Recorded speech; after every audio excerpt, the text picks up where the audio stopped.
I don't have to like the reality of this moment to accept the reality of this moment, to be in the reality of this moment. And that's where a lot of the big shift came in. I don't have to like this to be in it.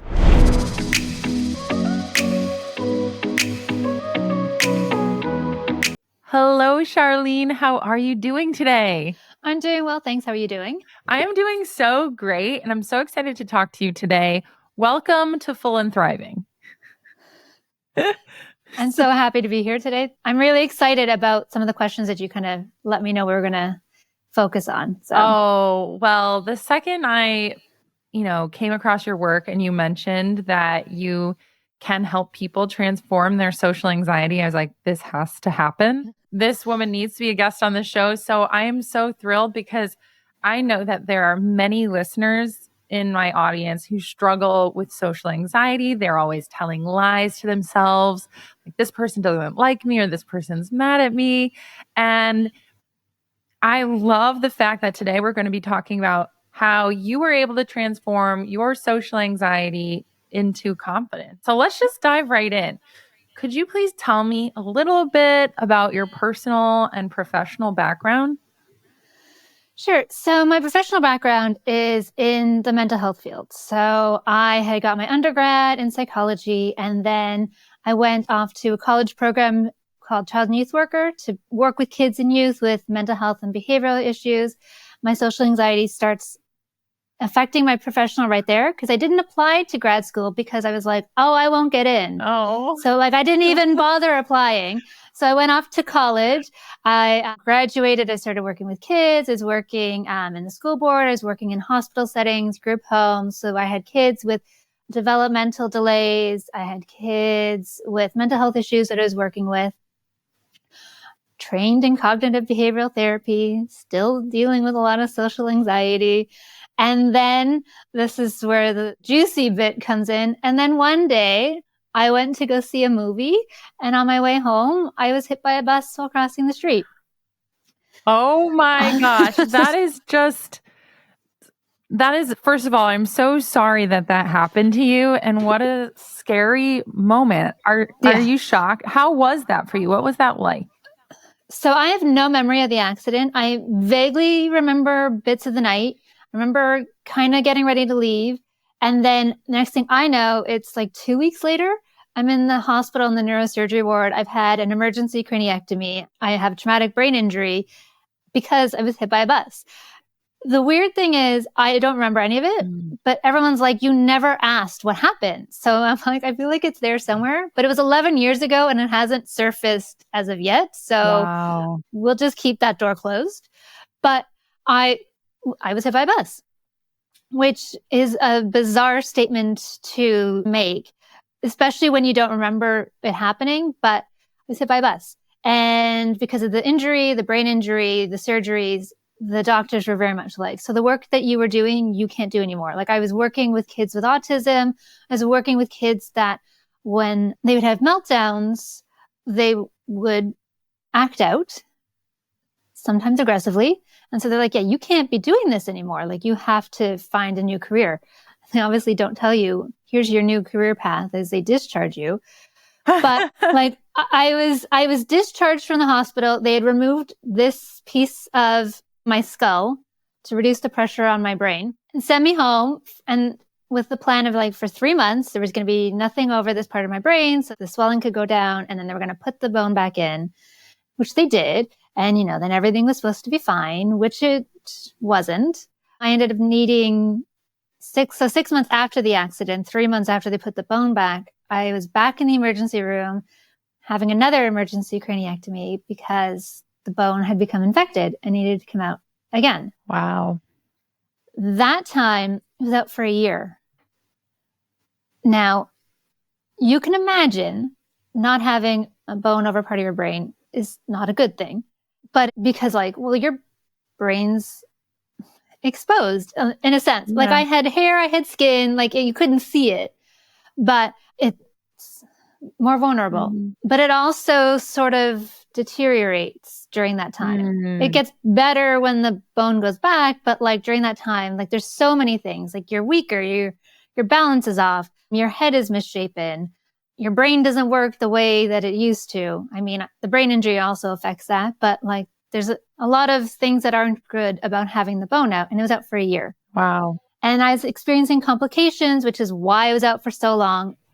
And it was during that time that my social worker, who I'd been working with from almost immediately after the accident, suggested, maybe you should start learning some mindfulness meditation. And I was like, I'm desperate. I will try anything. And so I did. I started learning it. And I just remember sitting on the couch in this room, this very room, being like, everybody needs to learn this and I need to teach this. And it took a while, but I got my new prosthesis. I also got my master's in counseling psychology because I'm a high achiever. So I did that. And then I trained to become a mindfulness-based stress reduction teacher. And on the 5-year anniversary of the day that I was hit by a bus, I officially launched the Mindfulness Journey. And then the next day I was hit by a car. What? Can you just stay away from all streets? And yeah, I'm so sorry to hear that. Yeah. Wow. So Monday, January 21st, 2013, I was hit by a bus. Monday, January 22nd, 2018, I was hit by a car. So Monday, January 23rd, 2023, which would have been the 10 and 5 year, I didn't go anywhere. I was like, I'm just going to stay home tonight. But like, I always say mindfulness like changed my life. It transformed so many things, but it also saved my life over the last few years because I've had so many surgeries and complications and anxiety around it. And that's the thing why I'm so passionate about mindfulness.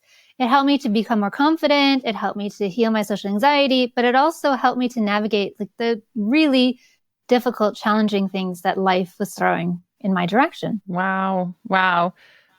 That is a remarkable story. Also a tragic story. I cannot believe that you survived getting hit by a bus. You don't really think people can survive that. Yeah, I mean, it was touch and go there for a while. Again, I don't know any of this stuff, but like it was scary. They didn't know what, if anything. And then like I did almost die from my injuries, which is what led to the first surgery.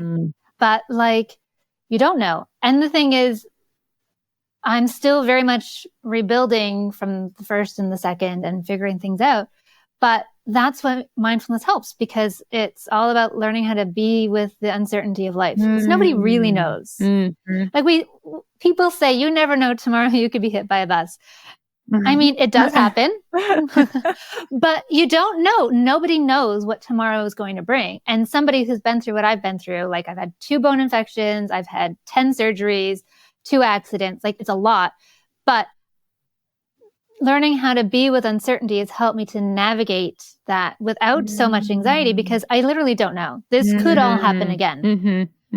Not necessarily the hit by a bus part, but the infections and the surgeries could very much happen again. But I can choose to manage my anxiety, to not let it run the show, and to not constantly have that, but what if, in the back of my head. Right. So that's really fascinating. So I really want to hone in on like this transformation here. So could you tell me a little bit about where your mindset was socially before you transformed? Like what was your anxiety telling you? How were you behaving? What was it like to be you with social anxiety, whether it's before or after the crash? I just want to know kind of what your experience was like. So I was always described as being shy, and shy and social anxiety kind of go together. You can have one without the other, but I was shy in that like I never talked and I was so anxious about talking. I remember in grade 3, parent-teacher interview night, my teacher said to my parents, he was like, I can't grade her in like, participation. She never talks.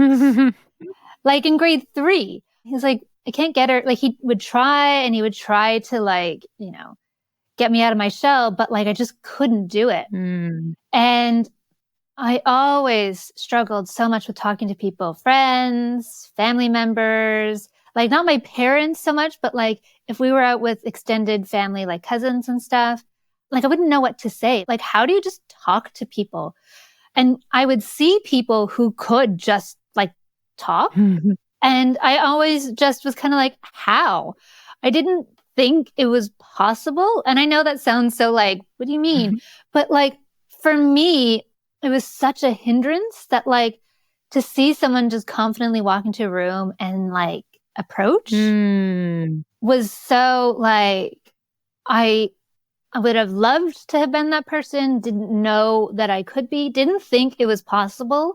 Like there was a part of me that's like, well, this is just who I am. This is just how things are, because you don't know what you don't know. Right. And I didn't know that I could change, even with the background in mental health.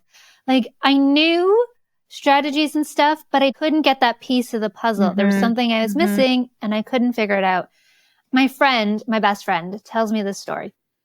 She worked in a field when she met different people from like college and stuff, and they would hang out together, and she would invite me because we were best friends and roomies for a period of time.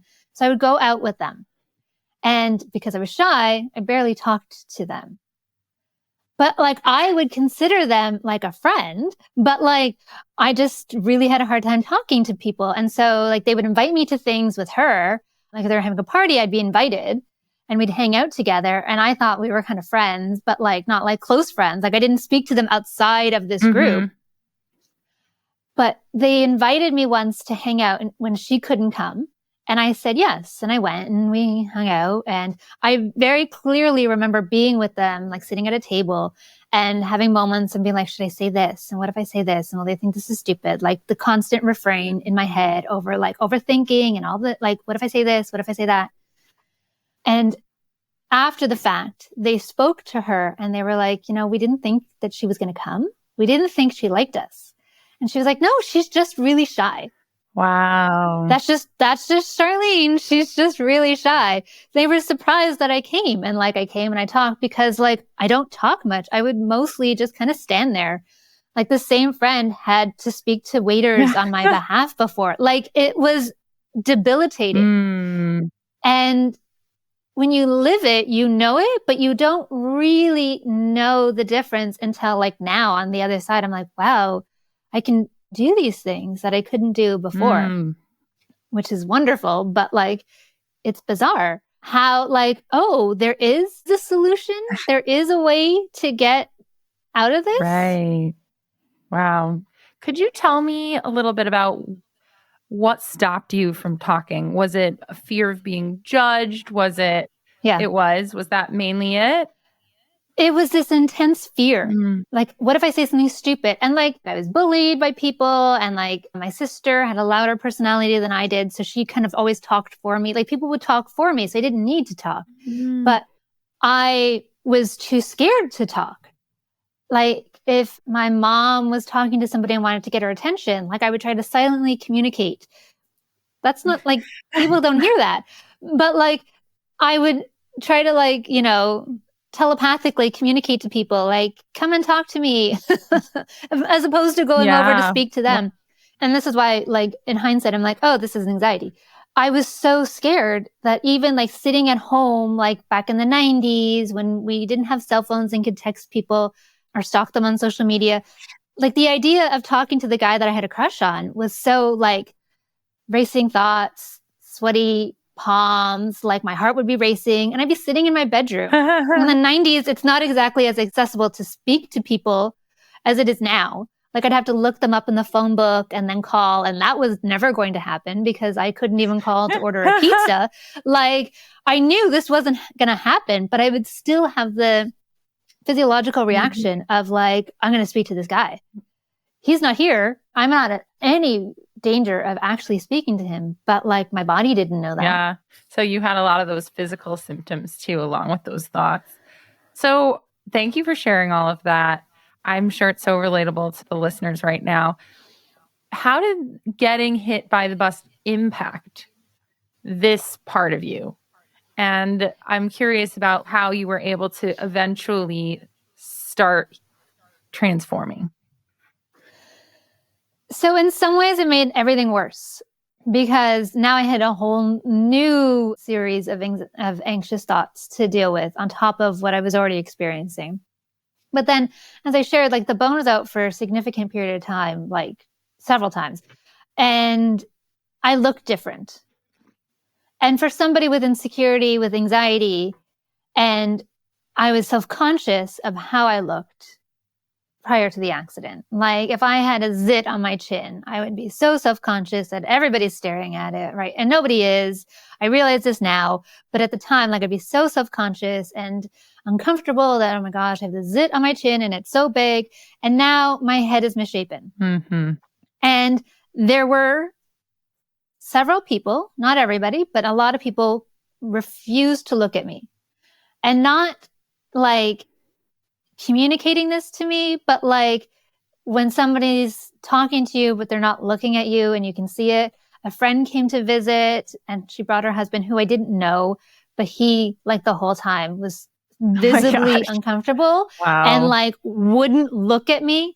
And like I could feel this. And so then it's like, oh yeah, like I do look funny. And like family members were really uncomfortable, but also like they saw and knew stuff that like I wasn't privy to because I was on a lot of drugs, but they saw things. And so they knew things, but then also with the bone, like they couldn't look at me. It made everything so much more uncomfortable for them. And so then I was uncomfortable. And then, you know, there's all like this unjustified sense of guilt around this idea that like what I've put everybody through, like there were so many emotions and so many things. And it was just like hard to be out and about. And like, again, my head was very much misshapen. When the bone infection happened, I ended up with a PICC line, which is like they stick the IV like into like your heart. I carried a fanny pack of meds around with me. I didn't leave the house a lot because again, I was vulnerable, but a few times I would and people would stare. Mm-hmm. It's never the kids. It's always adults. Like I went to Walmart, we went to do some shopping and people were just staring at me because like I had a hat on to kind of hide things, but I had the PICC line and I had this fanny pack and it was the summer. So you could kind of see it. One woman approached me in the parking lot, wishing me well, which was nice, which is preferable to just staring. But like I knew I look funny. Yeah. Yeah. And the anxiety of just being out in public because I was a falls risk and like everything, it was a lot. Yeah. That sounds like it really heightened the anxiety. You became extra self-conscious about like, you weren't just self-conscious about what you spoke and talked about anymore. It was like more self-consciousness about your appearance, looking abnormal compared to everyone else. I totally could see how it would make things even worse.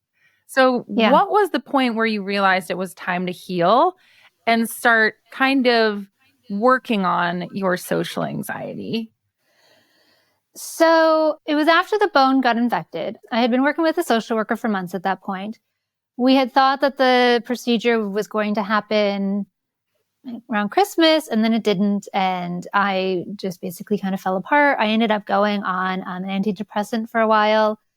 We had no idea when this next surgery was going to happen. Everything was so up in the air, and I don't know what's coming next. And everything that could go wrong has kind of gone wrong already. Right. And so she was like, look, this might help. I was desperate. And so I said, sure. And so I started that in April and started my master's at the same time. But I just knew, like, I knew something had to go. Like almost immediately after the accident, like shortly after I was discharged, I was like, I need a social worker. Like I knew probably because of my background, hey, this is going to be a lot. I'm going to need someone's assistance through this. My social worker is fantastic. I still work with her today. And so when she recommended this, I trusted it. This was the mindfulness? Yeah, she recommended learning mindfulness, and in particular, the Mindfulness-Based Stress Reduction program. And so it's an 8-week program. I was able to do it individually. It's normally done in a group. The woman who taught me, Jasa, she had also been in a traumatic accident, so that also helped.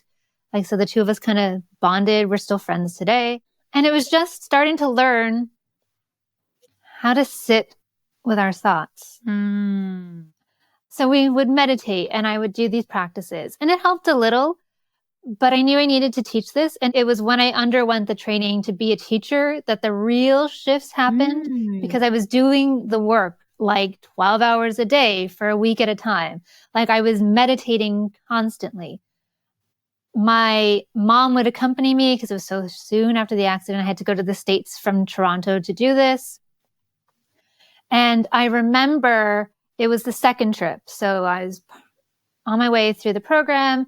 We were on this jungle river cruise in Florida at the end of my training. And they had these great big picnic style tables where you'd sit with complete strangers.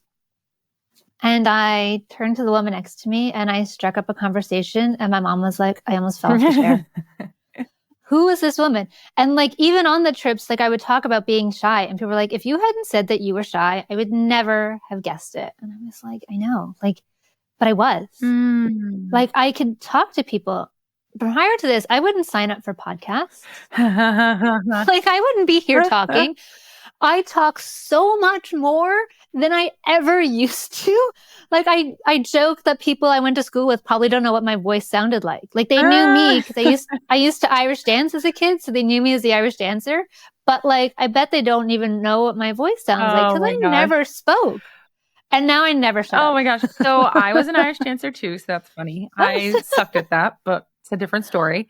So mindfulness, I need you to break it down for me a little bit.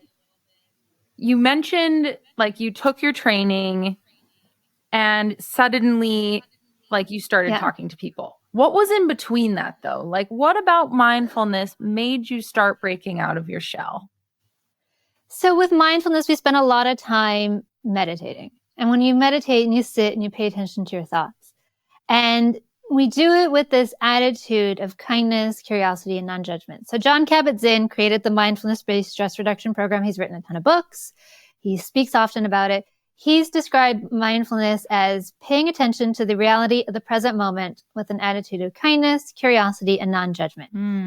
And it's that, and it's this that I got from my time as a therapist from dialectical behavior therapy or DBT, reality acceptance, like they go hand in hand. This, I don't have to like the reality of this moment to accept the reality of this moment, to be in the reality of this moment. And that's where a lot of the big shift came in. I don't have to like this to be in it because there's a lot of moments I didn't like. And it's not to say I'm never uncomfortable in social encounters. I am, but I can tolerate it. It doesn't send me into distress like it used to. I still get nervous. I still get in my head, but I notice it faster. Oh, you're in your head again. And this idea that like the thoughts that we have are just thoughts. They're not facts. They feel like they're facts because they always come with these big, strong emotions. But they're just thoughts. Like I can think, oh, I'm just going to use you as an example. Oh, Meg doesn't like me because of the way that like she's looking at me right now. But like, those aren't facts. Right. Those are thoughts. And that have nothing to do with facts at all. I had gone to a retreat after learning mindfulness, starting my business. Like this is to show how it still shows up. I had met a woman there. We started talking and I walked away from the conversation thinking, this woman does not like me. And I was okay with it because like, whatever, we didn't need to be besties.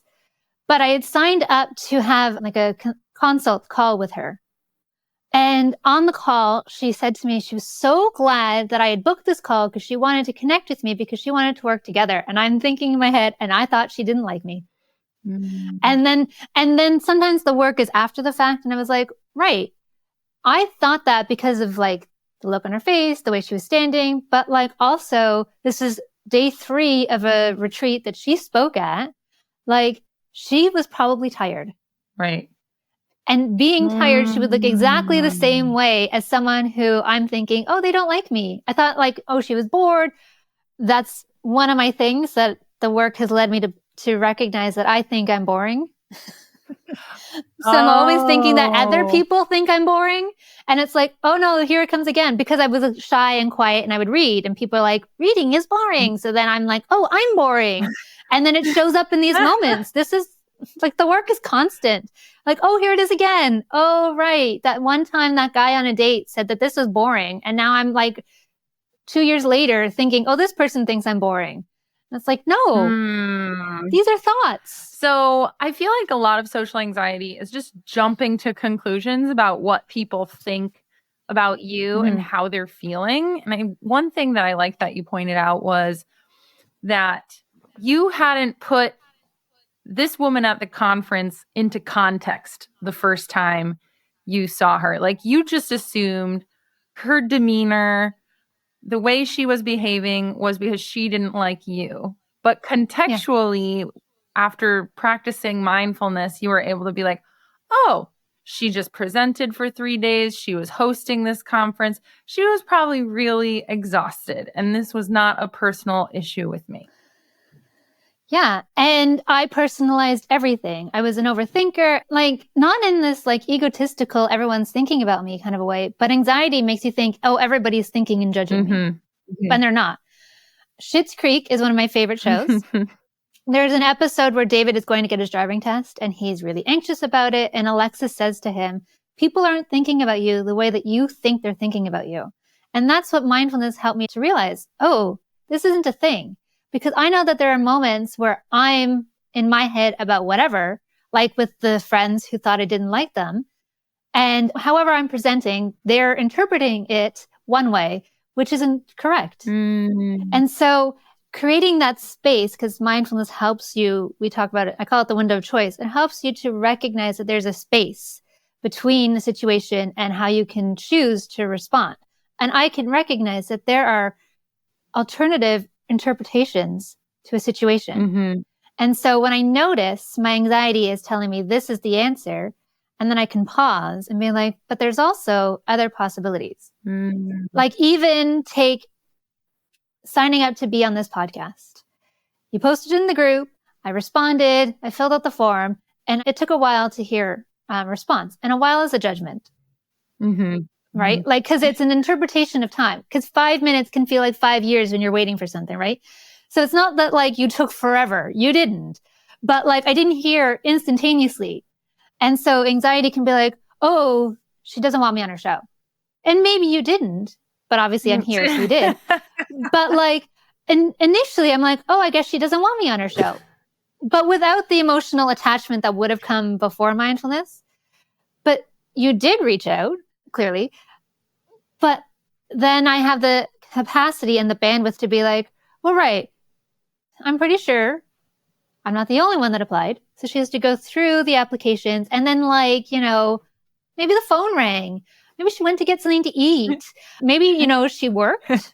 Like, that's what the space allows you to do, to be like, you know, there's more than one answer to this. Like, there's all these different possibilities. And it gets you to like, oh yeah, it could be lots of things. Because also I don't respond to everything instantaneously. So just because something hasn't happened yet doesn't mean that like you're not going to hear. And then obviously I did. But like, this is where it shows up all the time. Like even still, I'm managing it constantly. I recognize when my anxiety is like, oh no, it's like, actually, is this the thing? Or is this your previous experience, your anxiety and your thoughts and showing up? And it's usually like, it's just my thoughts. But like, because it is. Well, first of all, I appreciate you acknowledging that mindfulness creates this space where you can recognize your story that you're telling yourself might not be the only story, right? And that there are other options. I'm curious, for people who are listening, who are stuck in social anxiety, what other tips do you have for people to start challenging this in their own life? Like, how can they apply this or do this on their own? There are two, and they're skills. They're mental health, emotion regulation, distress tolerance skills from my time as a therapist. One is called the STOP practice, and it's an acronym for stop. So the S is to stop. Like when you're in the situation and your thoughts start to race and your heart's beating, you stop. Stop what you're doing. Stop talking. Stop everything. And then you take a break. You take a breath. Because when we breathe, we can regulate our nervous system because it's racing and we want it to calm down, because when it's calmer, then we can think clearer. So we take a breath. And then the O is to observe. And in that O, we're noticing, what am I thinking? What am I feeling? How's it showing up in my body?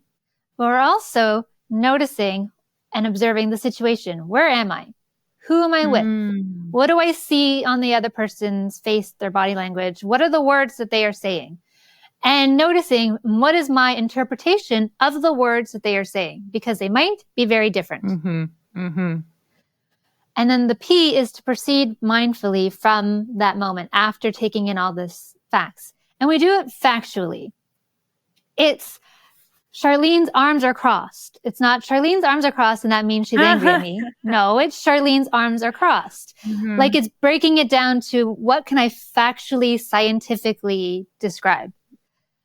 Not adding in our thoughts and our interpretations, just the facts.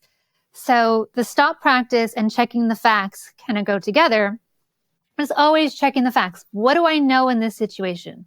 My thoughts aren't facts. What are the facts? My emotions aren't facts. What are the facts? They provide information to me. I'm having this thought because I'm having this emotion because this reminds me of this, or this insecurity is showing up. But thoughts and emotions are not facts. So what are the facts? I'm feeling anxious right now. I'm noticing that my hands are a little sweaty. My thoughts are racing. My heart is pounding. I'm sitting in a room full of complete strangers. I have to walk up and talk to somebody, and I don't know how to do that. But when we breathe, we have the ability to, calm down a little bit, and then we can observe, look around the room, and see who in this, say, networking event, who looks friendly. Which group of people looks like I can approach them and join in? Because body language tips us off. If they're super tight together and there's no space, then maybe I don't pick that group unless I actually know somebody in it that can kind of get me in. A group that's a bit more spread out, that seems like they're smiling, they're laughing, it looks a bit friendlier, so maybe I can approach that group. Or maybe I'd be more comfortable approaching that other socially anxious person who's sitting on the couch, not talking to anybody, right? I'm observing and I'm noticing and I'm proceeding mindfully. I'm taking all these facts and making a choice. I recently attended a networking event. I hadn't been anywhere since 2020, really, like in these kinds of situations because of health stuff. And I walked in there and another skill I teach is called coping ahead. So I was like, I can leave after 15 minutes if it feels too much. I don't have to stay the whole time. I can always just leave. I didn't know if I was going to know anybody there. I suspected a friend might be there, but I didn't know. And I didn't reach out to ask, which socially anxious Charlene would have ensured that she knew somebody. But I was like, no, she's there. It's okay. If she's not, she's not. And I walked in and one of the organizers was there to greet people. So that kind of helped put me at ease a little bit. There wasn't too many people. So it felt kind of possible to find someone to talk to. My friend was there. So I was like, well, great. Now I have a thing.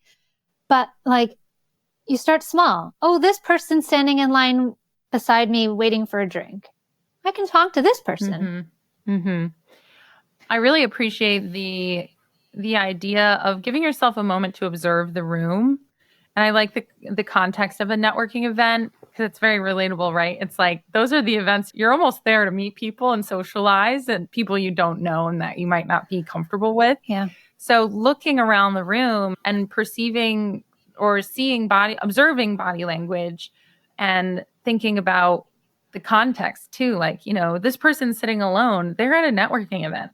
They want me to talk to them, right? Yeah. I think I was at a networking event the other day and I was alone and everyone got up to talk to each other. We just had this speaker and I was feeling really shy. I did not go out and talk to anyone. Everyone settled into groups and I just saw this one other person sitting by themselves and I was like, I'm just going to talk to her. And we ended up clicking immediately, almost because we were just happy that we had started a conversation, right? So it's an interesting place to practice your mindfulness.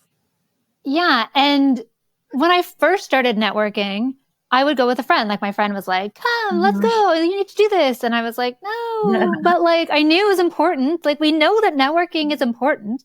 So I would go with this friend. They're very good at have you met Charlene? And then leaving. So you're forced to talk to people. So that got me in the door of networking. But I made this commitment to go on my own. Like I've traveled to conferences where I didn't know anybody in the room. I might like through Instagram, but you don't really know someone. And I would go and I would show up and I would talk to people. But it takes time, it takes work, and it takes practice. Like it's not like 2 meditations and I'm done. Like I'm still very much doing the work every day. And I've been teaching since 2018. And there's still moments where I'm like, oh, shoot. Here's my social anxiety again. Like I forgot because it happens. Right, right. So how would you describe a person who is confident socially? What is their mindset going into situations like that? So previously, I assumed that they never had anxiety and that because they were so confident, right? But now, because people have called me confident, I realized that, oh no, they still experience what I'm experiencing. They just do it anyways. Right. That's so true because I'm always very outgoing and I'm pretty confident. And no one would ever describe me as introverted or shy. But I have moments like I just shared where I'm feeling really shy and I almost just have to take that leap, like jump over the hump in a way and be like, all right, like let's start this conversation. Let's get it rolling. Because once you're warmed up, it's a lot easier to keep things going, at least from my experience. Yeah. And I do remember as an adult when I would go to things and I would feel anxious and I'd have a glass of wine and it made me a little chattier. And so it made things a little easier. And so then we write the story of I need a little bit of alcohol, not like drunk, but like a glass of wine to take the edge off. And then I can speak to people. But here's the thing. The glass of wine didn't change me. Like it didn't give me, it wasn't like a cup of confidence. I'm still the same person before the glass of wine or after. But I felt more comfortable and at ease because a few things. Like now I have something in my hands. I have something that I can do. Like if I'm feeling uncomfortable, I can take a sip. I can go to the bar and get another drink. I can go to the bathroom. Like I can use it as a tool to navigate. And I've talked about this in one of my Instagram reel around it. I was going to a party, hadn't been around people in a few years. I was uncomfortable because like they knew what I'd been through, but like I wasn't really like wanting to talk about it. And I walked into the room and was like looking for my friends. And I was like, I'm going to go to the bar because I had to cross the whole room so I'd be able to find them to go to the bar to get a drink. And I have something in my hands. And when your hands are busy, for me, my hands are busy. They're doing something. My mind is a bit calmer. Interesting. So have you discovered things outside of grabbing a drink that help with you in that moment? Yeah. Like, so when I'm anxious for anything, I could like play with Lego or build a puzzle, or I like to bake. Like, and so that, well, like not the social anxiety, but the other anxiety shows up, I bake. But I recall from prior to mindfulness, you would want me at your parties because when I get introverted and anxious, I go and I do your dishes. I tidy up. Oh, the pizza box is empty. So let me go throw this in the garbage. Oh, the chips need to be refilled. Like I'm busy because I feel like I'm still a part of the party, but I'm managing my anxiety without like hiding in the corner. It's actually a skill that like now, because I teach this stuff, I recognize, oh, I was doing this without realizing it. But for me, I was escaping having to speak to people by doing something while still being in the party. And then when I started to relax a bit more and calm down, I could go back to talking to people. Like there are things, and I teach a lot of this stuff in my group coaching programs. Like there are a lot of little things that we don't think about, but these are skillful ways to navigate anxiety.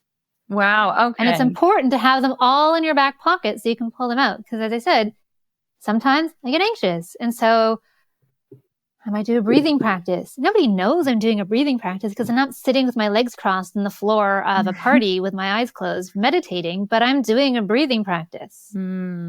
So what you're saying is not go escape and do dishes the whole time, but if you need to regulate, you can go find something to do for a little bit and come back when you're feeling better.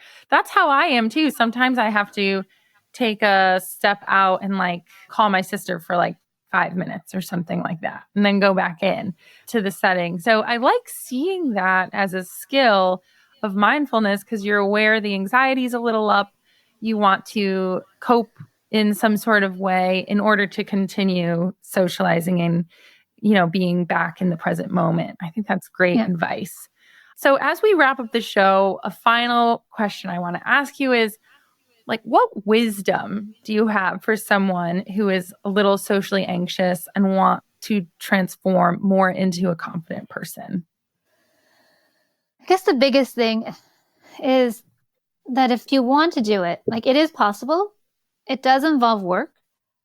Like, calling it work makes it sound a lot harder than it is. Mm-hmm. But it's a process and it takes time.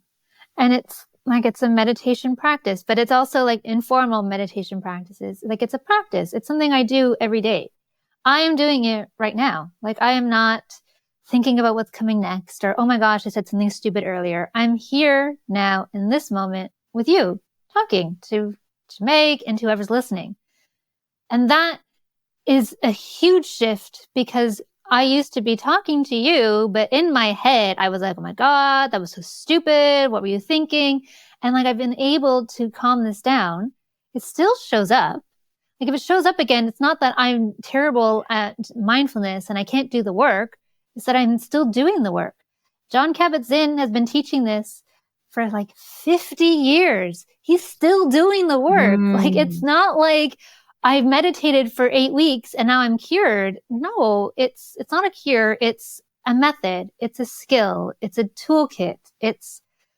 I have the stuff in my pocket all the time that I can pull out, and I can recognize when I need it, and then I can use it.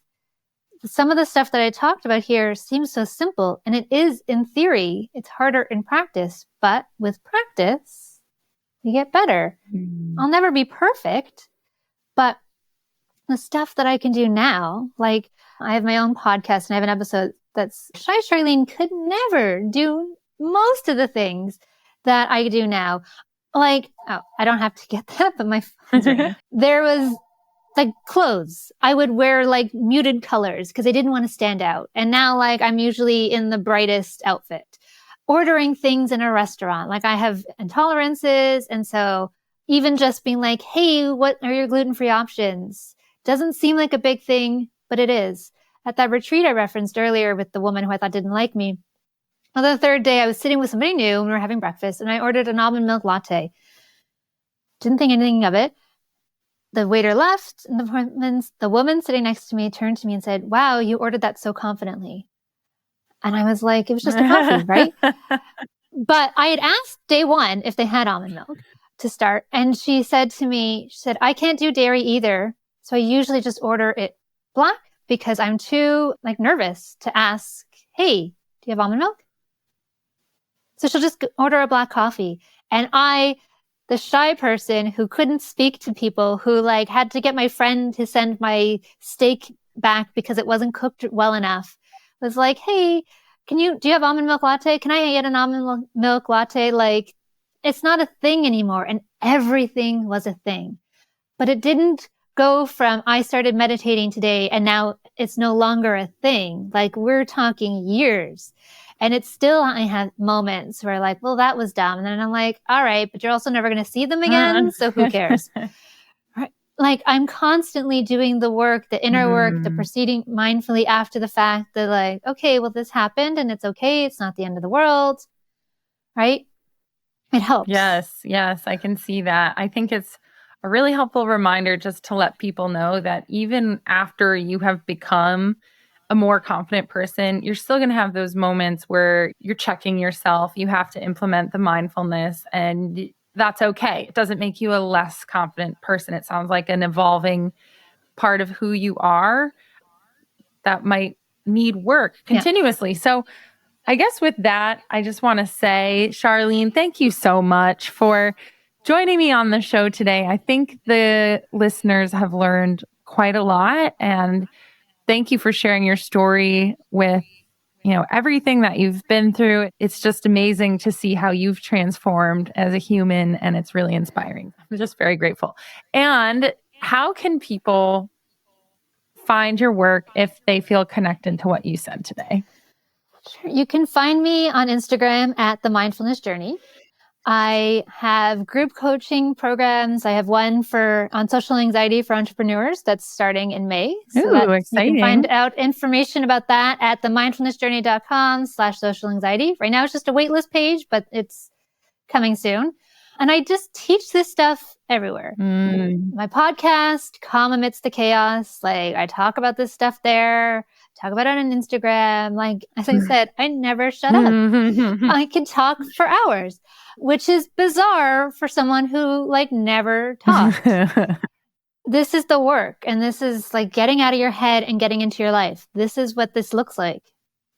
And yeah, doing this work has been so impactful. So as I said, I teach the programs, the group coaching. You can find me at the Mindfulness Journey.